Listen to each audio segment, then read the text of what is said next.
To millions of Americans, Harriet Nelson was the picture of a wholesome, loving TV mother. But behind that polished screen persona was a life that defied everything her on-screen image represented. Her journey began not just early, but almost. Impossibly so, Harriet was only 6 weeks old when she first appeared on stage. Born Peggy Lou Snyder on July 18, 1909. In Des Moines, Iowa, she was literally carried into the spotlight by her parents, who were performers in a traveling stock company. Her stage debut wasn't just a charming family anecdote. Newspapers of the time documented it, making hers one of the earliest known infant appearances in American theater. From that moment, Harriet didn't just grow up in the wings, she grew.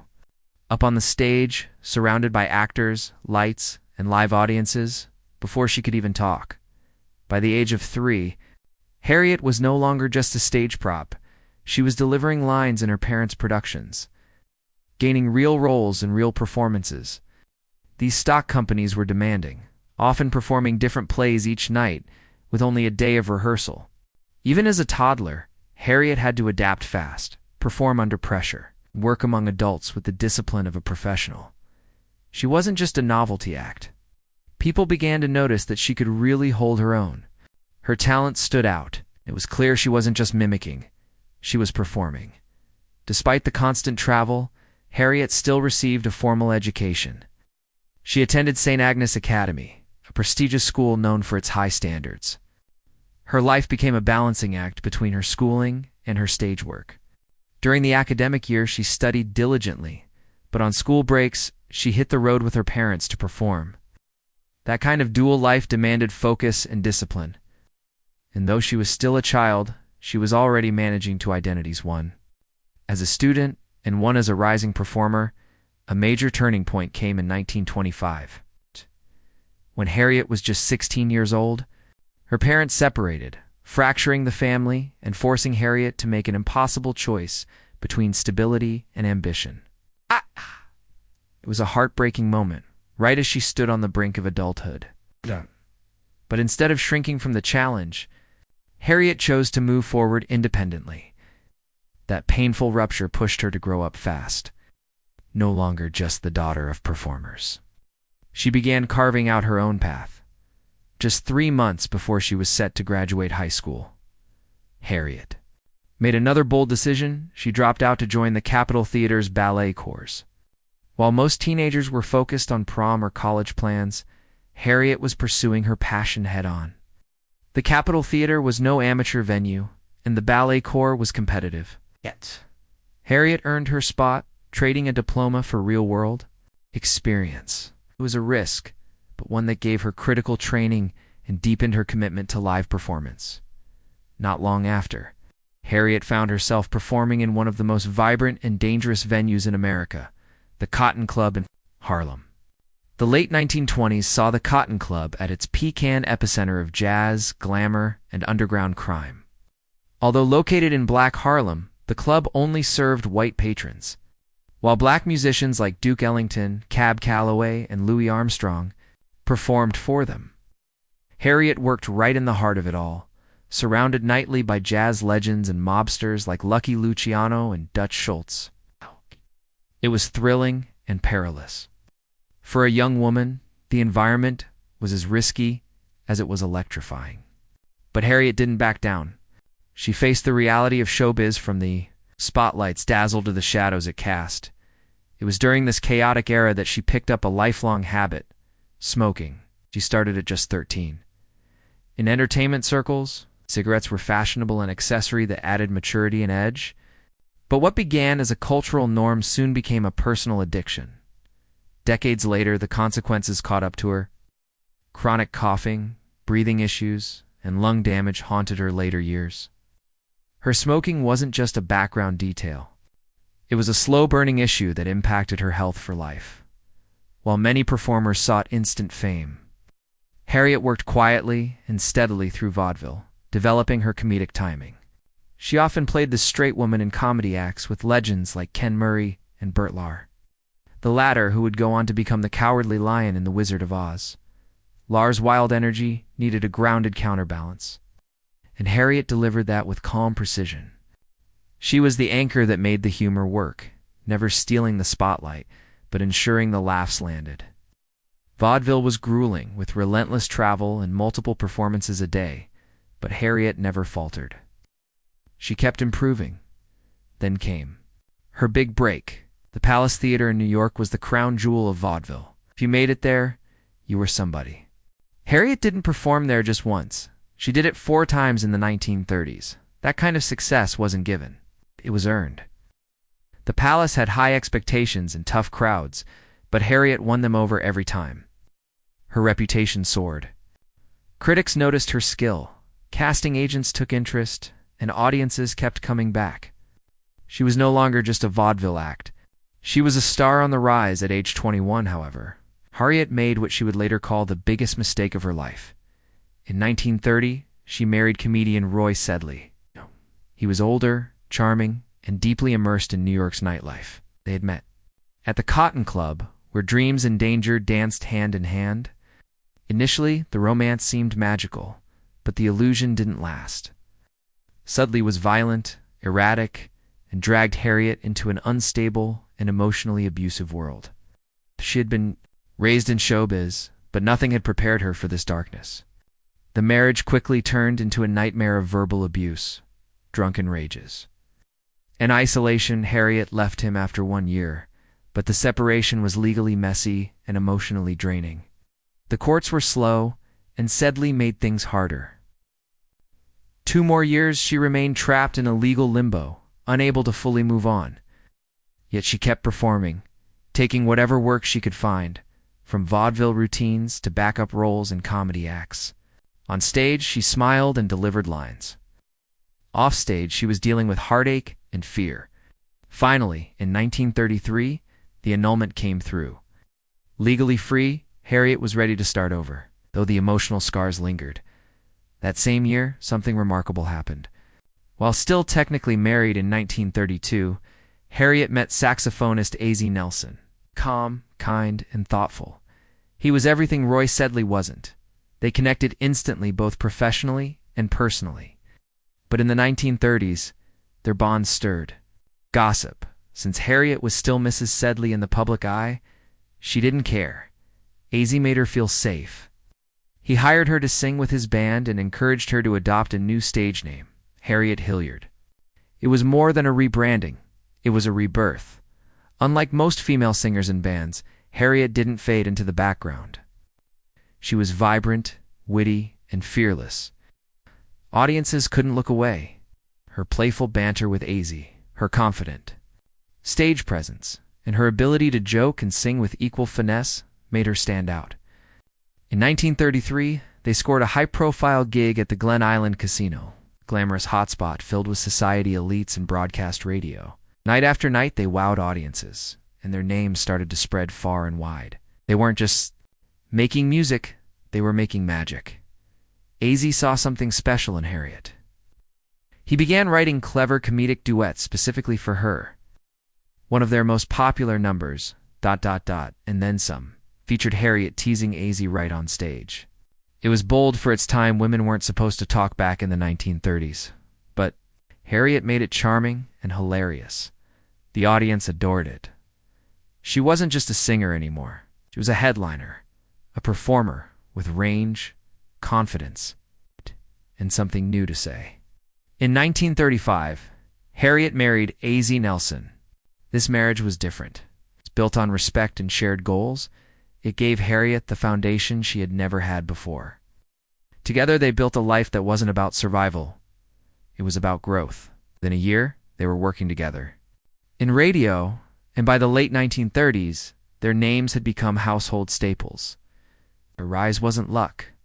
It was the result of grit, recovery, and determination. In 1936, Harriet signed a major 1-year contract with RKO Radio Pictures. She was 27, fresh off Broadway and nightclub stages, and more than ready for her solo film career. RKO was a powerhouse. Studio home to stars like Katharine Hepburn and Fred Astaire. Harriet's contract guaranteed her 3 films with more if she succeeded. That same year, she landed a significant role in Follow the Fleet, starring Astaire and Ginger Rogers. Harriet played Connie Martin opposite Randolph Scott. The film was a hit, earning over $3 million and receiving rave reviews. Audiences and critics praised her performance, noting her natural chemistry, strong voice, and ease on screen. With songs by Irving Berlin, especially Let's Face the Music and Dance. Harriet's transition to film was sealed. As the 1940s dawned and World War II took over, Harriet shifted again, this time into films that lifted American spirits. Between 1941 and 1944, she starred in a series of comedies, musicals, and dramas. The sweetheart of the campus, she portrayed a student trying to save her college through music. In Confessions of Boston Blackie, she proved she could handle mystery and drama. Leading roles in Jukebox Jenny and Honeymoon Lodge showcased her range. She was now a reliable, bankable name in Hollywood. Directors loved working with her. Producers kept calling. She carried multiple films at once, a rare feat even for top-tier stars. By the mid-1940s, Harriet Nelson had become an entertainment powerhouse. She had more than a dozen film credits and a beloved reputation across theater, radio, and film. Her journey from six-week-old stage baby to Cotton Club survivor, vaudeville queen, and film star was anything but ordinary. And the truth behind her screen-perfect image makes her legacy all the more extraordinary. She once played a tutor who unexpectedly became the heart of a band's success, thanks to her unforgettable voice. Although the film didn't receive glowing reviews from critics, audiences embraced it wholeheartedly. In Jukebox Jenny, she showcased her singing talent amidst a whirlwind of comedic mayhem, bringing laughter to the screen. Then came Honeymoon Lodge, where she appeared alongside Ozzie in a rare romantic comedy, one of the few times they shared that kind of chemistry on film. Her resume grew rapidly with roles in Swing Time, Johnny, and High Good Looking, proving her ability to thrive in a variety of genres, comedy, music, romance. She did it all and did it often. Her name became a beacon of feel-good entertainment during some of America's darkest times. Behind the scenes, Hollywood insiders were paying attention. They saw more than just a dependable performer. They saw real potential, a woman who could rise among the greats.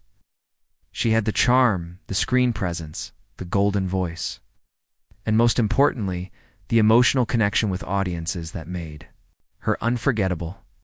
She shared scenes with stars like Fred Astaire, Fred McMurray, and Ginger Rogers, and she never once got overshadowed. Her reputation soared. Many believed she was right on the edge of becoming a household name. In Ozzie Nelson's 1954 autobiography, My Life with Harriet, he shared a heartfelt revelation. Both he and Harriet had deeply wanted her to keep acting. This wasn't a situation where a woman was forced to step back. Harriet had dreams, momentum, and a talent that refused to be ignored. But together, they made a tough, shared decision to prioritize their family. It was quiet, mutual, and incredibly painful. It marked the beginning of a sacrifice few ever talked about. As time passed, the world moved on. Harriet, at home, raising children and managing the household, watched the same women she once acted beside skyrocket to fame. Betty Grable, Rita Hayworth, Judy Garland, they became legends. And Harriet, from the sidelines, quietly wondered what might have been. She later admitted the ache never fully went away. Knowing she had the talent and charm to stand beside them made her role as PTA mom feel bittersweet. That quiet what-if lingered. Then came a turning point in 1944. With Red Skelton drafted, Ozzie saw an opening for something new. He created The Adventures of Ozzie and Harriet, a radio show rooted in their real-life family.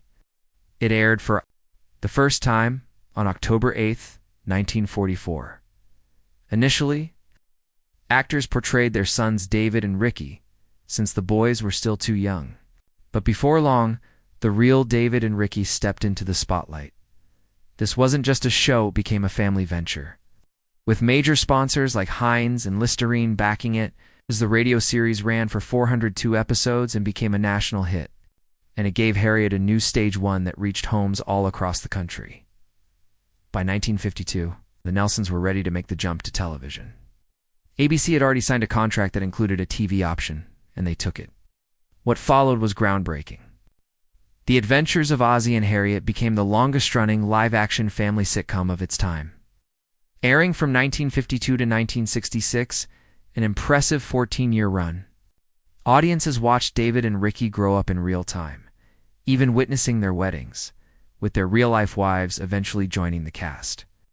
While it never dominated ratings, it didn't need to. Its success came from its heart, its consistency, its warmth, and the unique illusion that what viewers saw on screen was real life. To cement that illusion, Ozzie went the extra mile. Their real home at 1822 Camino Palmero Street was replicated in detail on a studio set. The exterior of the actual house was used in the show's opening credits. Inside, the set was built to match their home's early American style. Harriet even assisted with the set design to ensure it felt truly authentic. Viewers felt like they were stepping inside the Nelsons' home. The atmosphere was intimate, familiar, and deeply comforting. At its height, the show pulled in 20 million viewers weekly. Harriet Nelson, once a rising film star, was now the iconic face of the American mother, poised, warm, and unflappably composed. Millions believed she was the character she portrayed. Yet off-camera, Harriet's reality looked quite different. She rose at 6 a.m., headed to the studio by 7, and returned home to dinners made by a housekeeper. Still, she maintained the image, never breaking the illusion the world had grown to love. Critics and fans described the show as a pristine portrait of the American dream. It was clean, conflict-free, everything a post-war audience craved. Over time, Harriet became one of the three legendary mothers of 1950s television, standing shoulder to shoulder with Barbara Billingsley of Leave It to Beaver and Jane Wyatt of Father Knows Best. But there was a key difference. Harriet wasn't playing a role. She was herself, and that was both her strength and her limitation. Over the years, her real self, the ambitious singer, the sharp-witted performer, faded beneath the wholesome television persona. While millions saw her as the ideal TV mom, always pouring coffee and smiling through scenes, those who knew her saw a different Harriet. Emmy-winning director Peter Jones called her a bombshell, only for her looks but for her electric personality. She wasn't just polite, she was bold. She gravitated toward people who challenged convention, especially in an era that didn't welcome difference. She quietly embraced gay friends long before it was socially acceptable in Hollywood, which remained silent on the LGBTQ community during that time. That small act of private acceptance said more about her than any television script ever could, but there was even more beneath the surface.